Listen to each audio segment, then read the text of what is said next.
ప్రాణం అని విన్నవించు ఈ పాటని,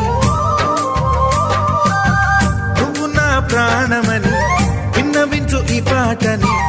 ఎక్కడో దూరానున్నా చుక్కలే విన్నా గాని కదిలించలేదా కాస్త కూడా నీ మనసుని.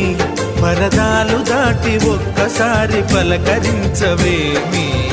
అందరినీ ఇలా వెంటపడి అడగాల సరదాగా నువ్వే ఎదురైతే సరిపోదా. నిద్రపోతున్న రాత్రి నడిగా, గుడికి చేరిన గువ్వల నడిగా,